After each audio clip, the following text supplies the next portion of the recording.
আদালতে আসার আগে মুরগির মাংস দিয়ে ভাত খেয়েছিলেন মিন্নি, কিন্তু কেন? এ বিষয়ে মিন্নির বাবা মোজাম্মেল হোসেন কিশোর কি বললেন, জানাবো সেই বিষয়ে আপনাদেরকে। বরগুনার আলোচিত রিফাত শরীফ হত্যা মামলার রায় ঘোষণা করেছে আজ বুধবার। সাদা পোশাকে আদালতে উপস্থিত হয়েছিলেন এ মামলার অন্যতম আসামি আয়েশা সিদ্দিকা মিন্নি। বাবাকে সাথে নিয়ে আদালতে হাজির হয়েছিলেন মিন্নি। তখনও আদালতে বিচারের রায় দেয়া হয়নি। এরই মধ্যে মোজাম্মেল হোসেন কিশোর বলেন, আমি বিশ্বাস করি যদি আদালতে কারো হস্তক্ষেপ না থাকে তাহলে আমার মেয়ে খালাস পাবে, আর যদি কোনো প্রভাব থাকে তাহলে তাকে কোনোভাবে ফাঁসানো হতে পারে। তবে আমি এতটুকু বিচলিত নই, কারণ বাংলার জমিনে আদালত একটা না। অবশ্যই আমি কোনো না কোনো আদালতে ন্যায় বিচার পাব। পূর্বে এ মামলায় ৭৬ জনের সাক্ষ্য গ্রহণ করা হয়। মামলার রাষ্ট্রপক্ষ ছিলেন বরগুনার সরকারি কৌঁসুলি পিপি ভুবন চন্দ্র হালদার। সঙ্গে ছিলেন প্যানেলভুক্ত আইনজীবী এ এম মুজিবুল হক এবং মুস্তাফিজুর রহমান বাবুল।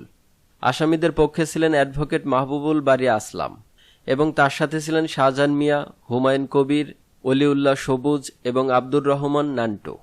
২০১৯ সালের ২৬ জুন বরগুনা সরকারি কলেজের সামনে প্রকাশ্যে দিবালোকে কুপিয়ে হত্যা করা হয় রিফাত শরীফকে।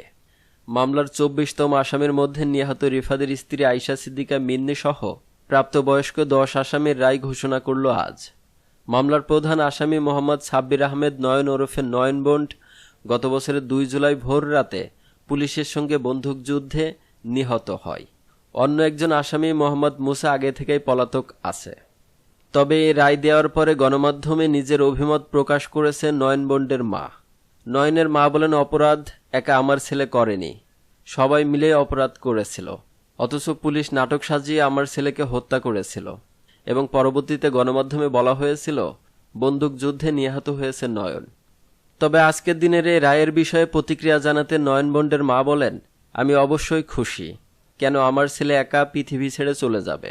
যেহেতু অপরাধ সবাই করেছে, সবাইকেই যেতে হবে, তাই এই রায়ে আমি অবশ্যই সন্তুষ্ট প্রকাশ করছি। এদিকে মিন্নির বাবা মোজাম্মেল হোসেন কিশোর বলেন, আদালতে আসার আগে মিন্নি মুরগির মাংস দিয়ে ভাত খেয়েছে। মিন্নি আমার মেয়ে। আমি যেমন এখন শক্ত আছি, আমার মেয়েও তেমনই আত্মবিশ্বাসী। আমি এই রায়ের উপরে উচ্চ আদালতে আবেদন করব। তিনি আরও বলেন, আমার মেয়ে কোনো অপরাধ করেনি, অথচ আমার মেয়েকেও ফাঁসির আদেশ দেয়া হলো। তাই এই আদেশের বিরুদ্ধে আমি উচ্চ আদালতে অবশ্যই আবেদন জানাবো।